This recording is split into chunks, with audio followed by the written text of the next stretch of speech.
Hello and greetings from UB. On behalf of the Office of Alumni Engagement and the UB School of Management, we are delighted you are able to join us for today's webinar presentation.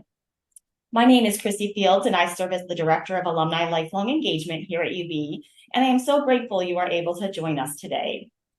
Since 1923, the UB School of Management has been developing leaders and making an impact on individuals, businesses, and communities around the world. In their mission to define the future of management, Dean Iyer has unified the school around four distinct areas of focus: business analytics, social impact of management, business of climate change, innovation, entrepreneurship, and leadership. Each of these initiatives are helping to realize their vision of a world of transformational leaders and organizations who change society for the better. With that said, we are excited to welcome today's featured presenter, Katerina Bezrukova. Kate is the Chair and Associate Professor of Organization and Human Resources in the UB School of Management. She is an expert in group and team behavior on such topics as group composition, conflict management and negotiation, decision-making and processes, and performance and health. She quantifies human behavior to predict team chemistry and performance and advises people how to survive and excel when they are in the minority in organizations. Her research has been published in Organization Science, Journal of Applied Psychology, Organizational Behavior and Human Decision Processes, and Personal Psychology. She has been featured in top media outlets, including PBS News Hour, ESPN, the Magazine, and The Atlantic. This session will focus on application of artificial intelligence in a wide range of industries and teams. Kate will discuss what kind of jobs will be eliminated, augmented, or altered in some way by AI. We will also look about how to not lose your job to AI by leveraging your skill set to protect yourself from computerization or automation. In this webinar, Kate will also share recent findings from her research and other scholarly work on how to support AI adoption in teams where AI outperforms humans and how people use AI.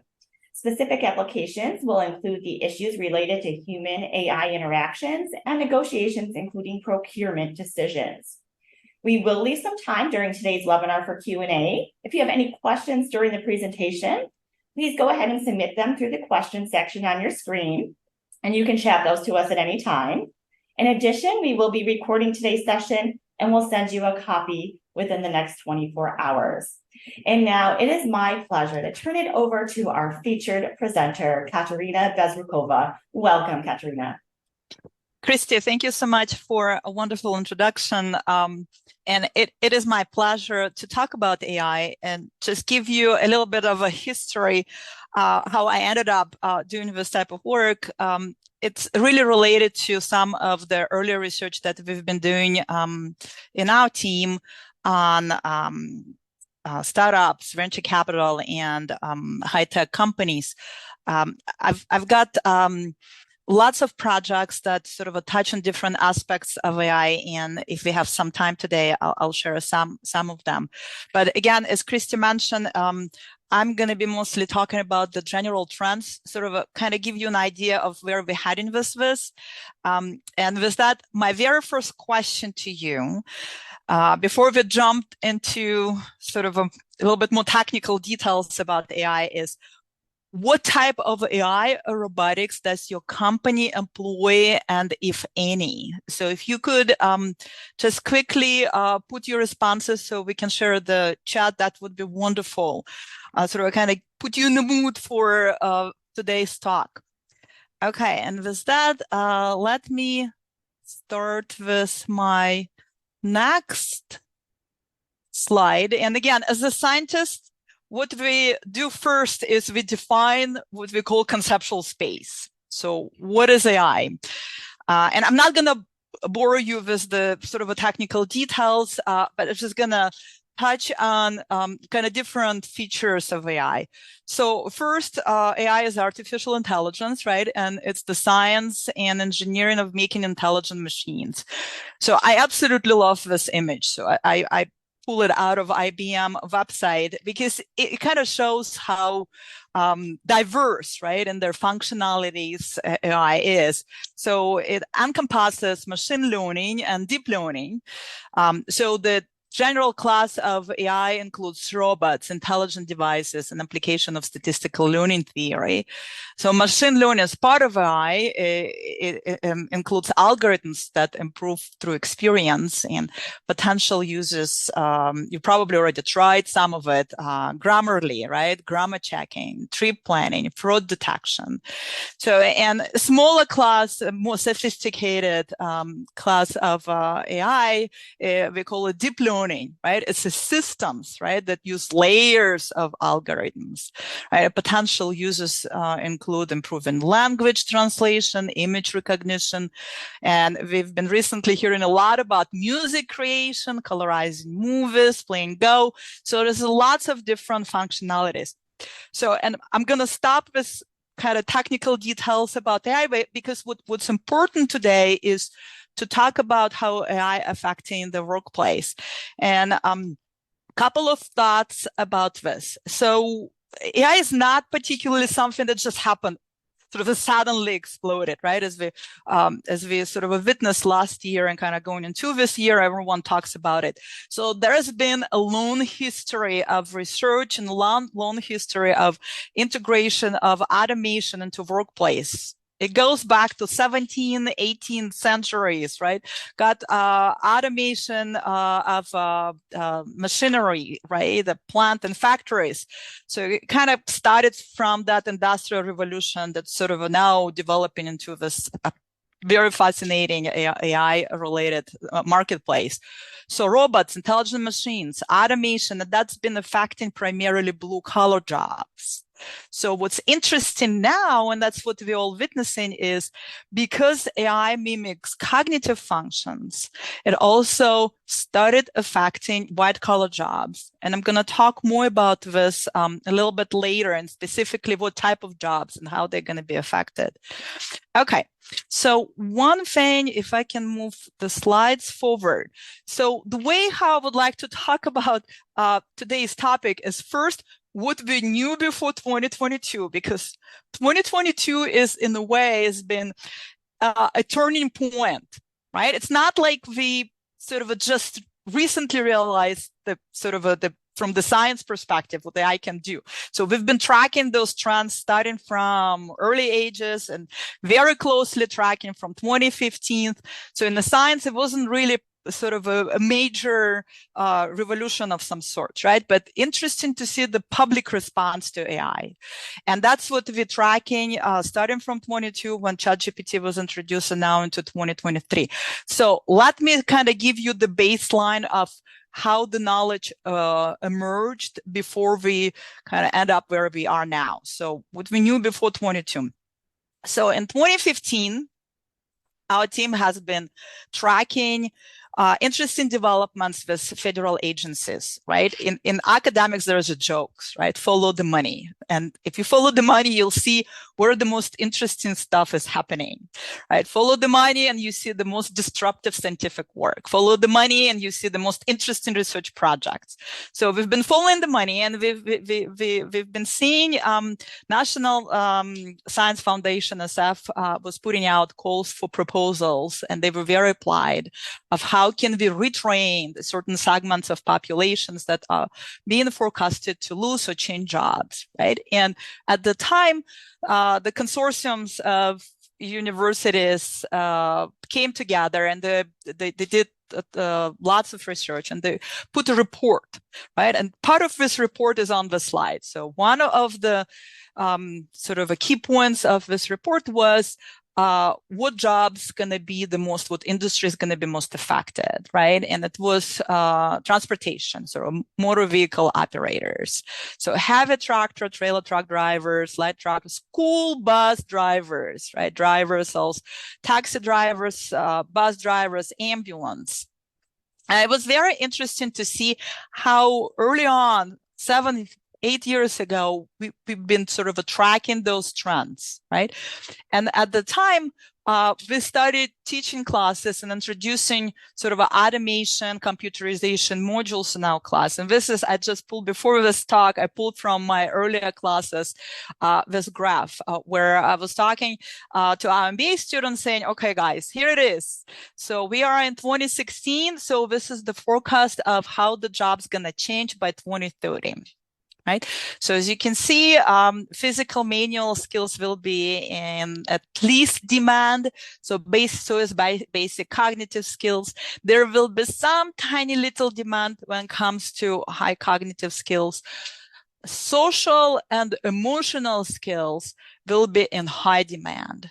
Right. And most importantly, technological skills, as you can see this graph of 55. So this is going to be where we're going to be see a lot of demand in those type of jobs and in those type of skills. So about 2019, the UK government came to us and asked to put together some research and report outlining sort of a trends across US and UK and Europe on self-employed and their involvement with the AI-related resources.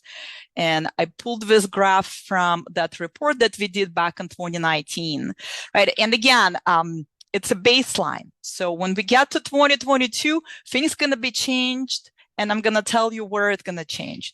So, okay, this graph is shows the probability of computerization.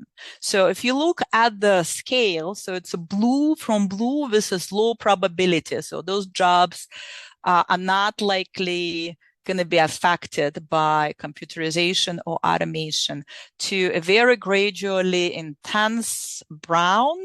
So, and those jobs going to be really heavily changed, right? Some of them going to be redefined and rethought and potentially moved into something else. And now if you look at this graph, so construction, gardener, bookkeeper, agricultural worker. So back in 2016, so those are that were forecasted to be changed dramatically, right? On the other side, manager, medical professional, legal business professionals, IT professionals, artistic, and remember this one, right? Because it's going to change when we get to 2022.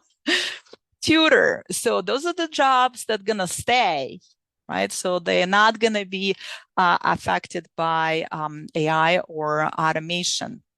So what was interesting when we did this report for UK government, so what came out of our research is jobs that have that rely heavily on teams, they're gonna stay. So this is a different way of looking at jobs, right? The importance of teamwork. So the heavy jobs rely on teams.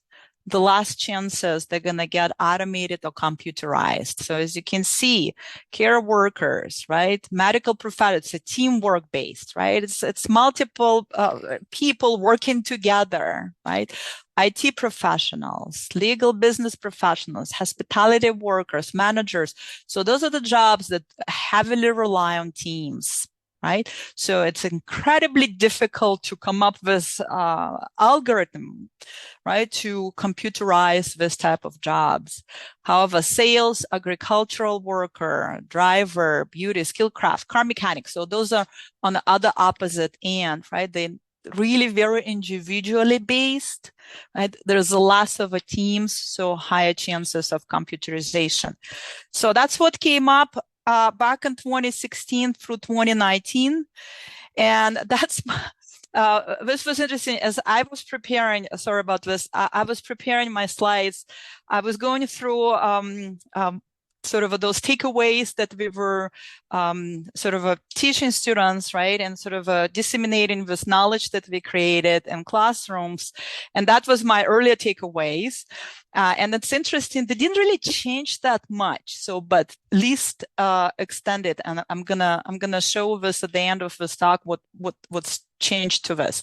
So the first was it's important to recognize the role of soft and leadership skills. So again, you can make fun of it, right? But those emotional intelligence skills, they're incredibly difficult to automate, right? And they're incredibly powerful if you do it right. So working in teams, right? This is another one, right? If your job relies on teams, so it's a very cognitively intense work, and it's very hard to computerize. So, and with that, I'm going to finish what we knew about it before 2022, right? So now, we've been closely watching the trend, and as part of this closely monitoring how the jobs and industries are changing, we were sitting on a lot of information that were coming from the Bay Area, because they tend to move a lot of things forward faster than the rest of the globe. And I had in my email, and it was just so interesting. 4 years ago, when it came to my email, I was like, well, I might save this because I might talk about it maybe in 5-10 years. And here I am talking about it. So Crunchbase. So Crunchbase is the company that tracks the funding for startups, right? And they do this really well. And we've been tracking, they're tracking, so, and it's been pretty accurate. We have multiple projects that rely on this data, it's incredibly powerful tool for anyone who's interested in startups and sort of venture capital to track where the money goes, what the trends are. So on September 16, I got this into my email, and it was this: seed funding hints at strange collective future. In the future, artificial intelligent machines will do more of our work, as we're already seeing, while we sip cannabis-derived beverages, so that's really California-based, so I'm not going to comment on this, and move money around on our mobile phones, right? We're already doing this very intensely. That's one vision of the future that emerges from extrapolating trends in 2019 US seed funding data, which shows a handful of sectors heavily in favor with investors. So you can picture that future, right, from 2019, and see how accurate those predictions were back in 2019. So around this time, I've been tracking those two guys, right? You probably recognize, right? Elon Musk, Tesla, and Alibaba Group Holdings mom.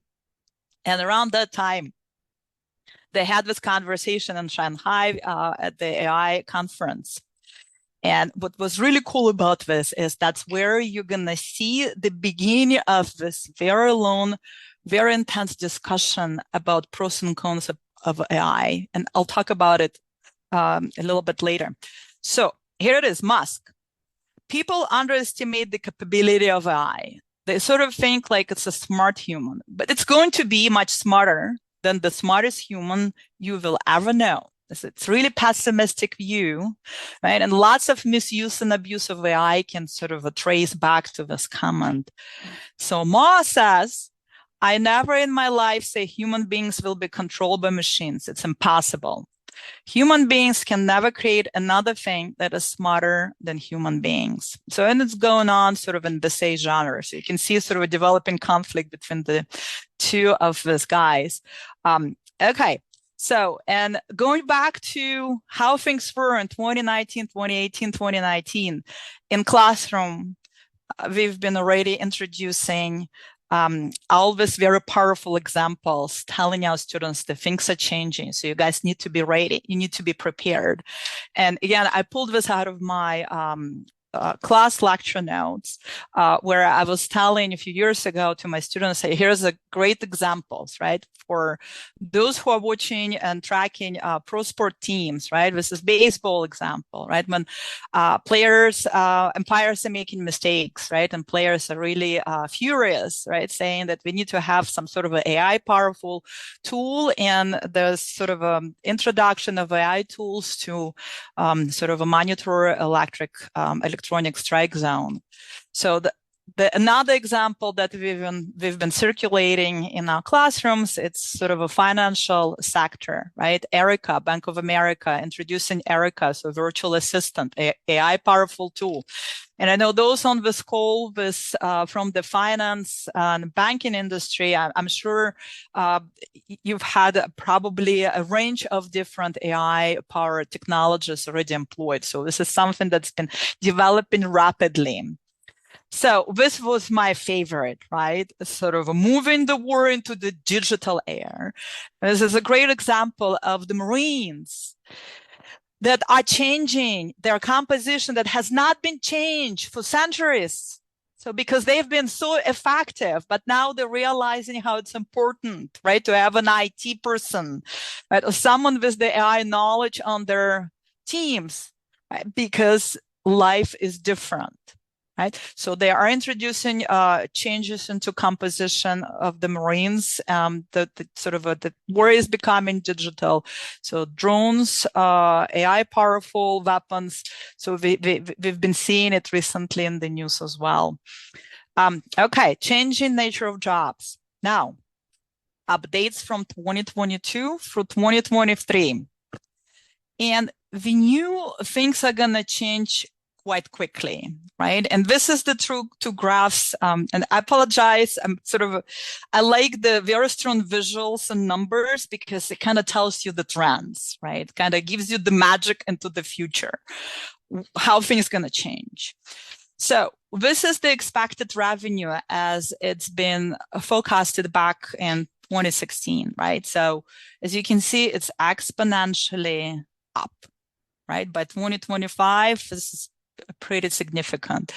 And it also follows the amount of data generated. So there's a lot of data out there, right? And we do need better tools to manage this data. So I'm going to show you this graph this table, because it kind of follows this trend. It's from the very old textbook on technology adoption innovation. And it kind of juxtaposes the sort of skills that humans have, that they are better than computers, and humans are better, where humans and computers outperform each other. That's kind of the bottom line. So you can see computers, they respond quickly to control tasks. They do really well on repetitive and routine tasks. They do reasoning deductively. They handle many complex tasks. And probably most important now, this previous graph showing the amount of data we generate as a humanity, they have ability to do fast and accurate computations on the massive amount of data, right? So what we always knew about humans, and this is what's sort of a changing now, is they do better on perceiving patterns, right? Improvising and using flexible procedures, recalling relevant facts at the appropriate time, reasoning inductively, and exercising judgment. So what's changing now with AI is this perceiving patterns and improvising using flexible procedure services, where ChatGPT does amazingly well. Okay, and get into ChatGPT. So this is what I'd like to focus on for the rest of this talk, is what it does and how it's going to change the way we work, right? How it's going to change how we live ultimately.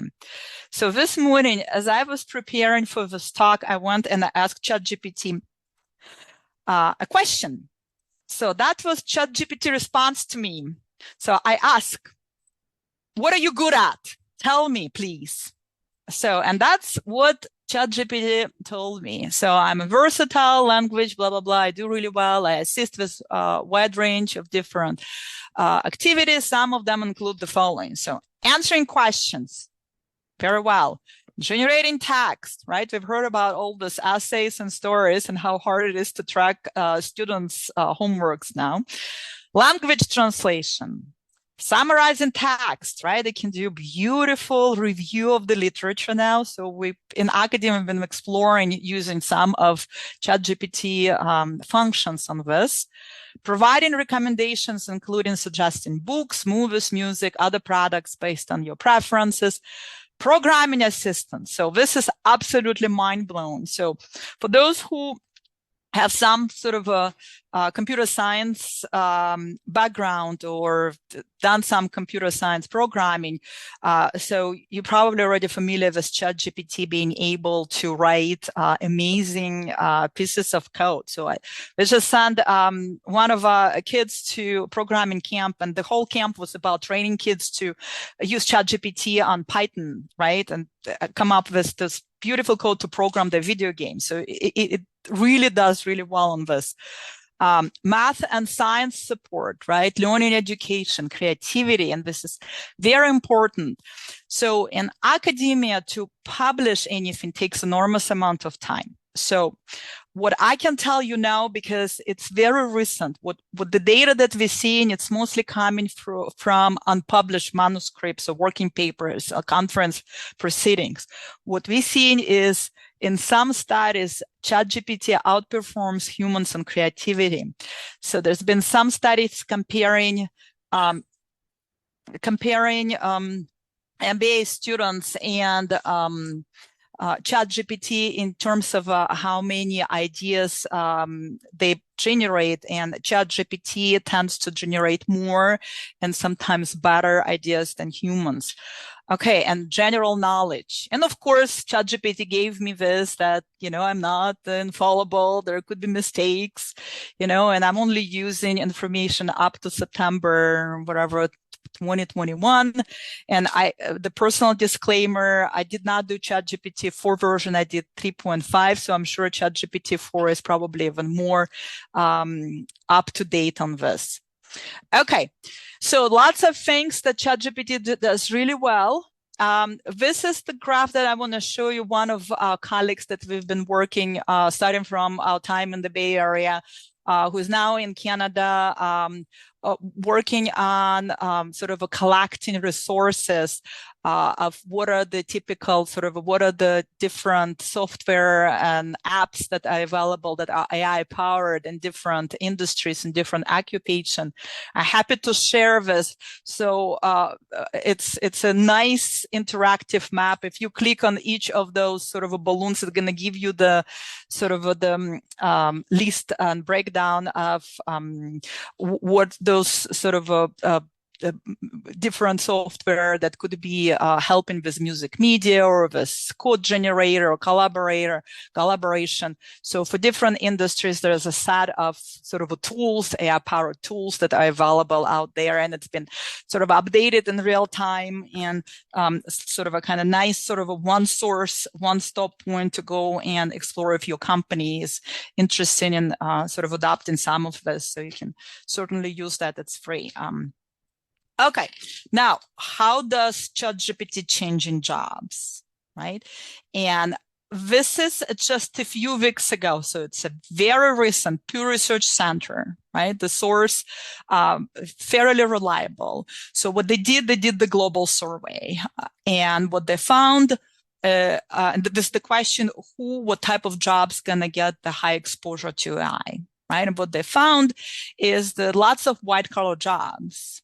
So lots of women, Asian, college educated, higher paid workers, they're going to be more exposed, right? But those in the most exposed industries are more likely to say, I will help more than hurt them personally. So here's the picture of the radiologist from Germany uses AI-based app to look at patients' brains, scan the images on tablets. So there's lots of adoption of this very important tools to help do medicine better, and beyond just medicine in other industries. So, okay. This again comes from Pew Research Center, and it sort of gives you the breakdown of what jobs are going to be most exposed to AI in the very near future. In high exposure category would be budget analysts, data entry keyers, tax preparers, technical writers, web developers. Opposite end would include barbers, child care workers, dishwashers, firefighters, pipelayers. Just examples of how the job's going to be exposed, right? But it's important also to understand, and not the creative exposure is going to replace. No, this is not. Right? Not this type of sort of a thinking. So if exposed means those types will benefit from using adopting AI. Okay.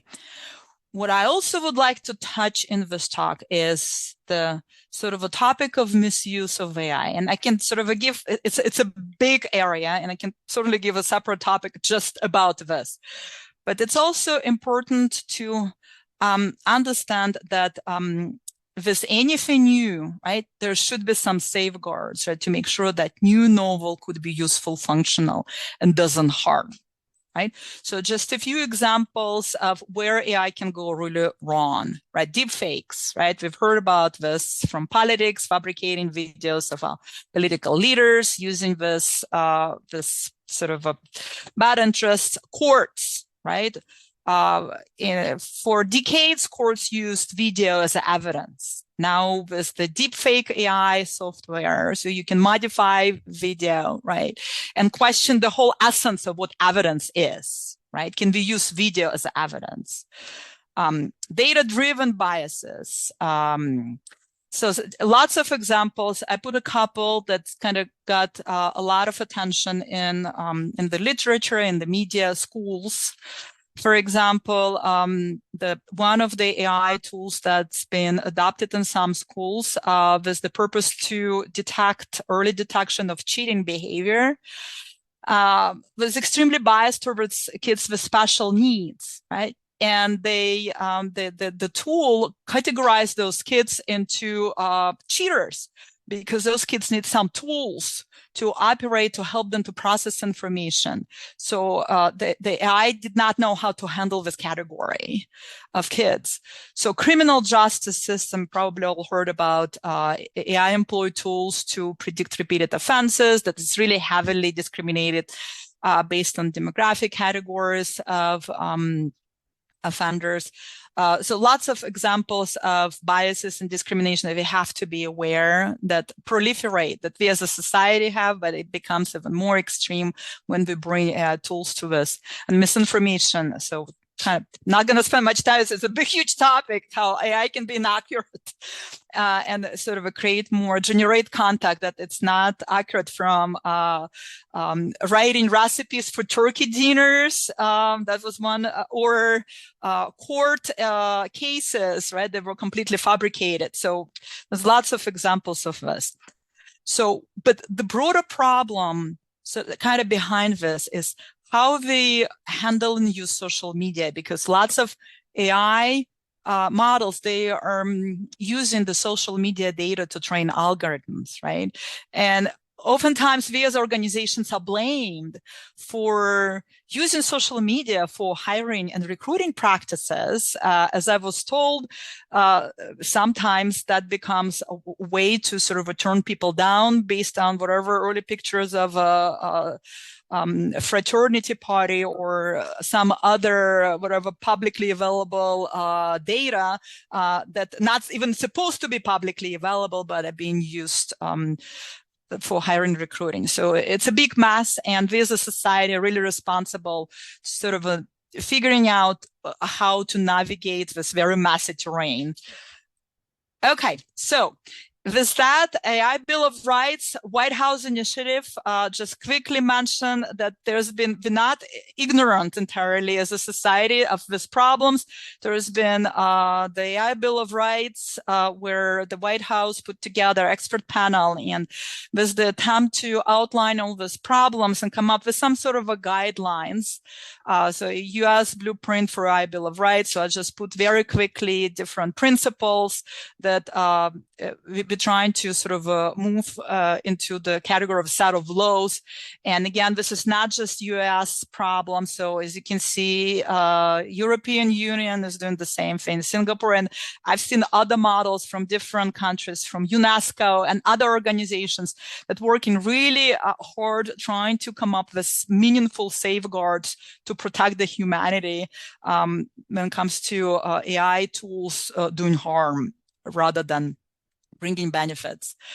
For those in the legal profession, I wanted to show this graph. I absolutely love it because it shows how we are behind in law when it comes to catching up with life. So it shows a massive trend of laws that were proposed. As you can see, that's the trend, exponential. And then we kind of by 2021, so I guess lawmakers who were proposing, they have sort of a phenomenon of fatigue, it's just kind of give up. And then what's been passed, right? It's kind of like nothing's happening. So it's extremely devastating. Like nothing is absolutely happening. All right. So to wrap things up, this is what we're seeing very recently. Across many industries when it comes to AI. So, and I'm using AI index report from 2023 that Stanford University is putting every year, sort of a key on important trends. So AI models are starting to rapidly accelerate scientific progress, right? And this is very important to mention. So just a quick backstory. Normally, academic universities and institutions have been responsible for a lot of scientific progress. And it's been true with AI, but by 2016. So by 2016, so scientific universities, they were dominating this sort of a marketplace. Because it takes, I guess, so much resources. Starting from 2016 and up until now, industry is taking over. There's lots of, they outperforming in terms of amount of models that they're introducing, AI-powered tools and softwares, they outperforming academic universities. And partly, and I think this is sort of my personal opinion, why this is happening, that we have to really heavily talk and discuss those safeguards, because as academic university, we already have those safeguards installed in our schools. So it's a different story with industries, right? There's no institutional review board that you have to go through, especially when it comes to human subjects or collection of data. So this is something that I know has been discussed, and there is some sort of a trends that we see in the positive, that there's some sort of a safeguarding is being developed. Okay, so other things. The demand for AI-related professional skills is increasingly across virtually every American industry sector. So an organization that have adopted AI report realizing meaningful cost decreases and revenue increases. So it pays money to employ AI. It pays money to adopt AI. So AI comes with the revenue increases. So it's a general trend that we're seeing across all industries. Okay, now, as a manager, what can you do? So forget about industry trends. Now think about your own team. My team with colleagues from Canada and France just published a paper trying to figure out, as a manager, what can you do, right, to sort of supervise the process of AI adoption, because it looks like it's here. It's not going to go anywhere. So it's a part of the progress and how it develops. So what we can do as a scientist to help to make this process smoother, less painful. So now when it comes to employees, what we see, there's a very dominant trend. So some people hate AI, so they have this very negative attitudes, right? I don't want to deal with this. This is just bad. So and others are sort of very positive. So there's lots of wonderful things can happen. Now, as a manager, you really have to sort of learn and know your workplace, like your employees, right? So if as a manager, you also have a power, right? You can sort of impose this, right? Make this use mandatory, or you can make it voluntary. So now this is kind of a table, very simple. So what happens when you combine those two, the sort of your employee attitudes with the discretion, amount discretion you have for using AI, right? So if your people don't want it, right? And if it's voluntary, so AI, human collaboration is not really going to happen. It's going to be very low, right? On the opposite end, if people are, yeah, this is great, right? And again, it's voluntary and they see the value of this. So this is where AI, human collaboration will be the highest, and adoption of AI tools will be very fast and painless. Now, when you impose something on AI, you need to recognize this, right? Because human nature is very intricate. So you can move up, right? Those who are very negative, so make it at the medium level, so you can sort of mandate and force people, right, to adopt. right? It's not going to be the highest, right? But they might try to do something, right? But however, you have to be very cognizant. So if you're going to force people, even if they have a positive attitudes, so again, the amount of collaboration will stay at the minimum level, because people don't like to be forced, right? It's just that simple. So, and they're going to fight this forcing even though they like it. So it's kind of like very non-intuitive funding, right, based on what literature we've reviewed and sort of accounts that we've got from research. All right, to wrap things up, takeaways. Very similar to what I've had before, right? Jobs requiring high levels of people skills, managers, for example, are unlikely to be computerized. Jobs requiring working in teams are also unlikely to be computerized. So this is really good skills to have and sort of cultivate. Soft skills, like, for example, emotional intelligence or negotiations, are very important to keep your job, right? Because again, hard to come up with the algorithm to do this. And what we're seeing, and that's addition, sort of update to that list that we used in 2016, human AI teams will be more prevalent. So get ready for this AI teammate.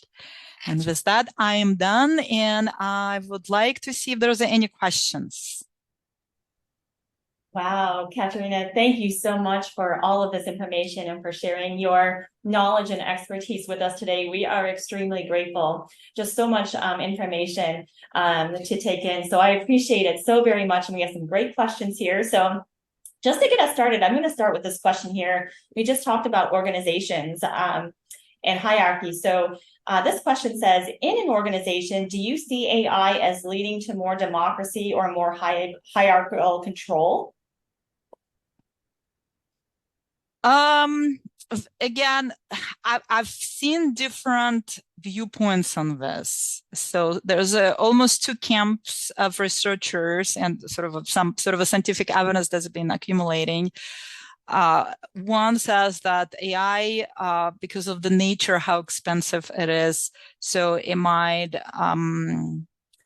escalate more disparities in the workplace. And it was one of the sort of question that the UK government asked us when they asked to do the research about self-employed, it's contingency workers. So that by definition, at sort of a last power, that could be some discrepancies or sort of it's expensive, right? So, but on the other side, what we're also seeing is because it's so widespread, so it could be used to level the playing field. And again, going back to the self-employed, if they use AI, right? Again, as I mentioned, there's so many different tools that are actually free now, right? Because we're in this funky period when software companies are trying to put out and get the users. So there's lots of opportunities to really capitalize on free sources, open source sort of apps and this. So that could help to level the playing field. So the answer to this question, we don't know yet. All right. And Katerina, this next question here, how will we deal with the fact that AI generated information, content, etc., can be incorrect? And how can we know what's accurate and what is not? Trust me, this is the question that keeps me awake during the middle of the night. Yes, the misinformation is profound. So I remember in the early versions of AI, I was playing and just kind of messing around and ask a question, ChatGPT, to list all my papers that I've ever written and published. And when it spit out, it was absolute nonsense. It looked very good. I was like, oh my God, I'm so prolific. But it's total nonsense. The grammar is fine, everything's fine, but it's absolutely inaccurate. So my hunch is, but it's getting better and better. So the more I'm already seeing more accurate models with ChatGPT 3 and 4. So they're becoming more accurate. So I don't know the sort of intricacies and technical details, but it looks like, and I think Bing AI, the Microsoft, it's AI powered tool. It's linked to the internet. So it's verifies information. Again, don't cite me on this because this is kind of changing every day. what's wrong and how to check what's right and what's not. So I tend to be old-fashioned in this. I go to Encyclopedia Britannica and check the facts if it's sort of a kind of common knowledge, the sort of the history facts and everything else.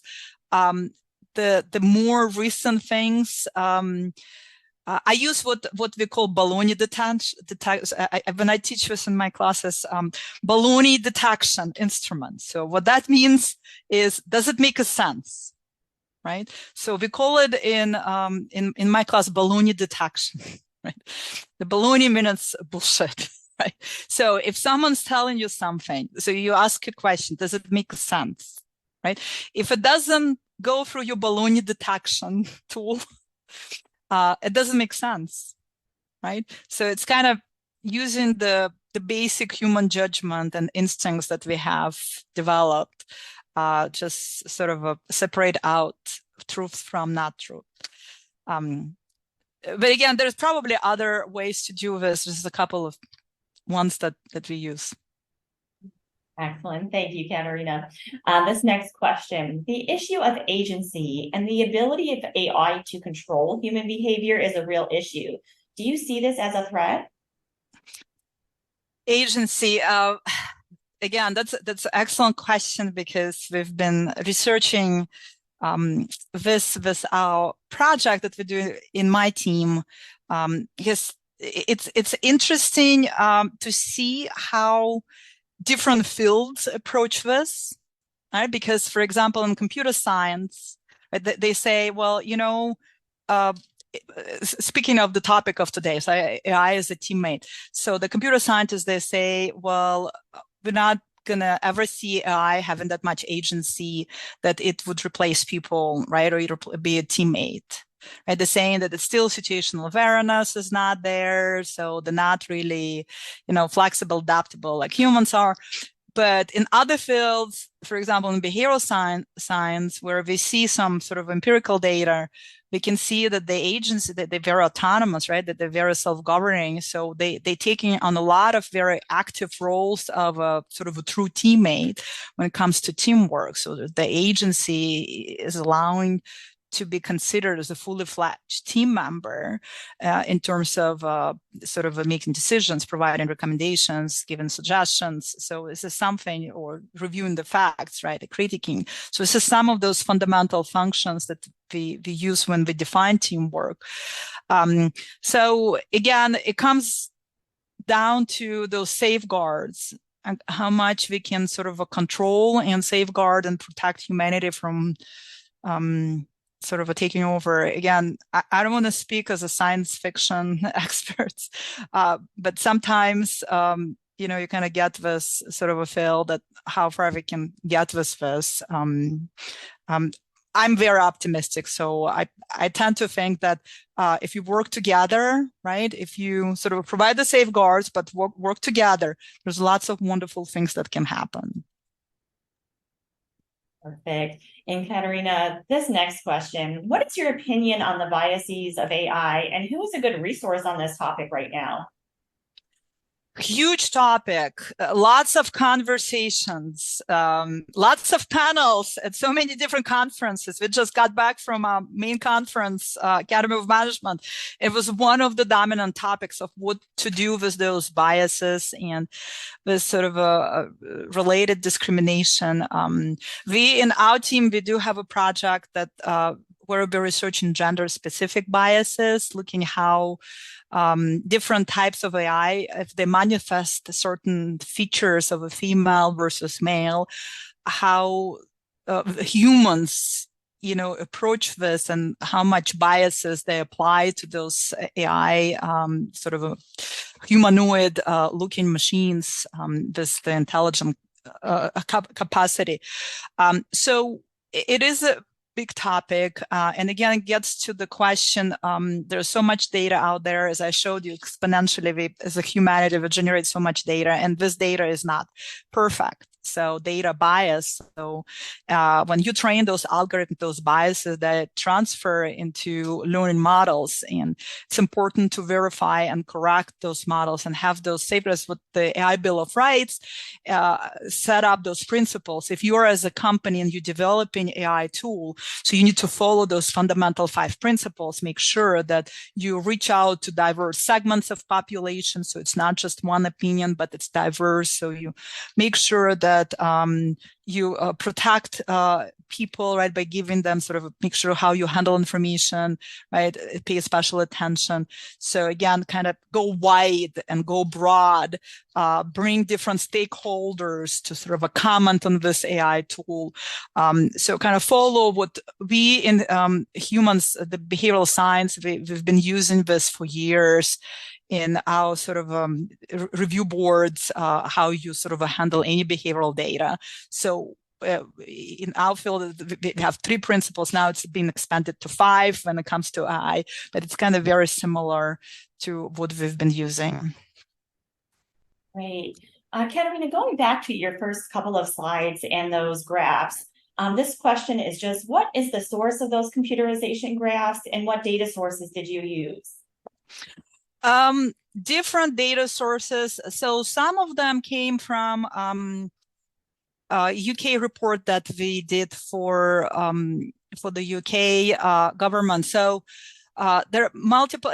There's lots of surveys, lots of empirical evidence, different industry trends, and report. If you're interested, I can compile a source. There's multiple sources. So the report is being available, I believe, on the UK website, and I'm happy to share this. It kind of comes from that source.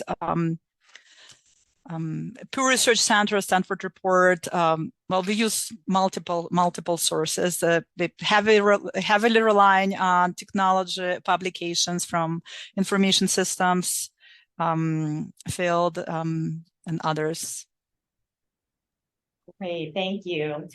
This next question, going to social emotional skills. So this person was just a bit surprised to see that social emotional skills will be more valued in the future. So in light of expanding AI, can you elaborate on this a little more?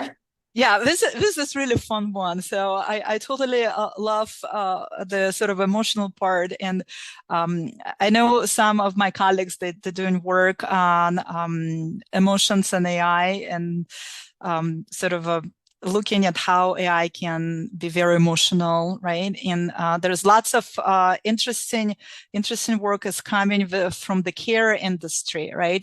Especially from care for seniors, right? Where AI is being considered as a companion, right? And it's important to have those emotions, right? To make sure there's a connection between sort of humans and AI. So in fact, UB has some of the labs in engineering school that are doing amazing work on testing some of the emotions when it comes to AI. So I just had my doctoral seminar field trip to the School of Engineering. If I knew those questions, I would show those pictures of those very emotional robots that, you know, turn red when they frustrated, or green or yellow. So lots of interesting works coming, like very, very rapidly, and lots of different fields that are in demand of this type of AI that can handle those emotional parts. But again, it's a prototype. You can't really replace human emotions, right? So it's a very generic sort of kind of basic 6 skills. But again, when it comes to humans, those soft skills and emotions, it's soft. That's why it's hard to computerize. It's hard to come up with algorithms. So I don't think this area. And again, ask me 10 years from now, it might change.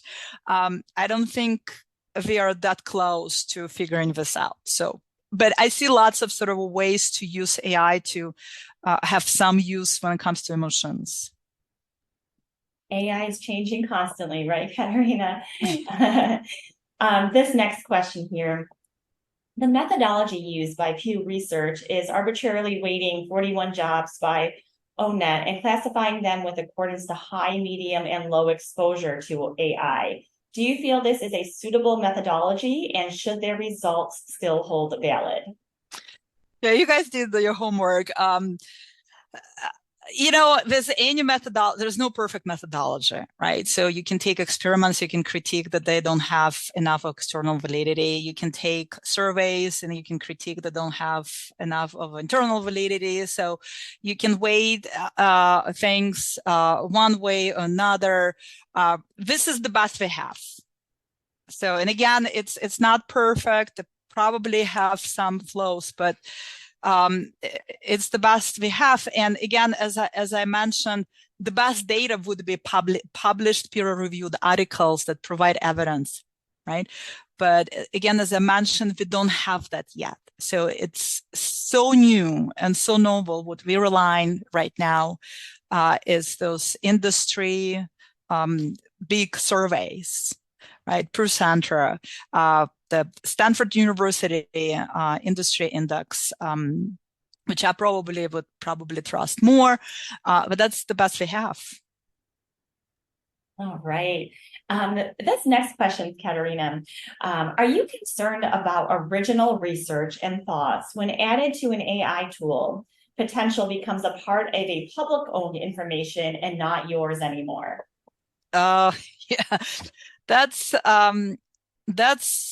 a big question, and we've been tracking some discussion not about just academia and our research, right, and how AI can change that, but also in creative work, right? So we probably, if close to this, you've probably seen sort of a coverage in Times and Wall Street Journal on a big sort of a crisis and scandals and intensive discussion.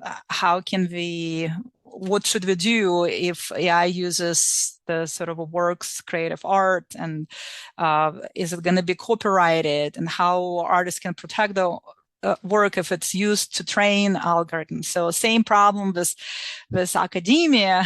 Right? I hope we're not going to get, this is my wishful thinking, hope we're not going to get to the point when AI is taking my work and try to claim it as AI. I do think research is still, we are using AI in doing some parts of research, but it's very heavily supervised. And I would say it's a tool. So for example, to help out with, Grammarly, right? The text, and help out to do some sort of data management, but it's heavily supervised. And I think that's kind of important to sort of continue this. Just in the part of research, it has to be heavily supervised by humans. Excellent. Katerina, this next question, any evidence about impact on white collar workers using AI to produce something for a client? When dealing with the client may ask a specific question like, last time you told me this, and the worker admits that they can't recall what the AI said. Can you just expand on this a little bit more? Well, I have those examples that I mentioned about a lawyer, right? It's kind of old famous example, using AI to help with the cases, right? And the cases sort of came completely incorrect and incompetent. Or in chefs trying to use ChatGPT to come up with recipes for Thanksgiving, and it was again, incomprehensible. Those are very early types of AI models. So I knew they are being developed rapidly and corrected, and they're becoming more and more accurate. So I do agree that it could be, we can use effectively, but problems like recall of information and who does what, that's sort of a general delegation and memory. You say something to a client and you don't remember because that was sort of done by AI. So that I can see that being a problem. But I do think if the company is to employ and develop or adopt AI, so those are the cases that should be worked out, and there should be some sort of a guidelines or some sort of a record, some sort of a procedure or well-defined logistics of how to handle, so there are no mistakes. Okay, Katerina, I know we are at the top of the hour, so I want to close with this next question, and I apologize for any questions we weren't able to get to. But this next question, where are some good places to get information to really stay in tune with AI information and professional development? So there's some random pieces and bits. I can tell you where I stay and I keep track of things. The sort of the general media trend, right? So I'm on Wall Street Journal AI. There's a different sort of topics you can sign up at Wall Street Journal, and they do a really good job. So it's a good journalism. So you get all the news on all the different sort of developments from finances to behavioral science to sort of a different. So that's something that I sort of keep track every day.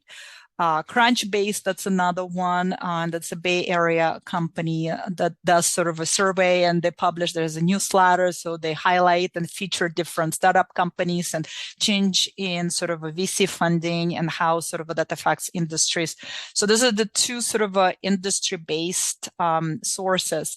So, and there's also scientific research, but it's very specific. We have top journals in our field that published AI related research, and this is something we as a scientist we keep track and we read every day. I read about 2 hours a day just on AI to make sure our projects are not outdated, because it's just moving so quickly that every day something new comes up, and you really need to sort of keep be very fast in processing information. Absolutely. Something new every day. Katerina, thank you so much on behalf of the Office of Alumni Engagement and the UB School of Management. Thank you just for giving us your time today, for sharing all of this great information and going into detail with us. We are extremely grateful. As a reminder, we have recorded today's session. We'll be sending you a copy within the next 24 hours, so keep an eye on your inbox for that. And our webinar series will continue next Wednesday, and more information will be included in the email as well. But with that said, I just want to turn it back over to Katerina. Any closing remarks? It is my pleasure. I hope it was useful. I know it was during the lunchtime for a lot of you, so entertaining learning while you're eating. Hopefully the future is bright. Lots of interesting things. It's a fascinating area. Not just from research, but from how we use AI. You all have Amazon, Alexa, and Siri. I know it's many households. It's fun to see how kids are being already so trained so early to use all this. So it's pretty much progress. Excellent. Thank you so very much. Yes, so many lifelong learners joining us today. So thank you for taking time out of your day to join us. Katerina, thank you for sharing this with us today. Take care, stay well, enjoy the rest of your day, and go Bulls. Bye-bye.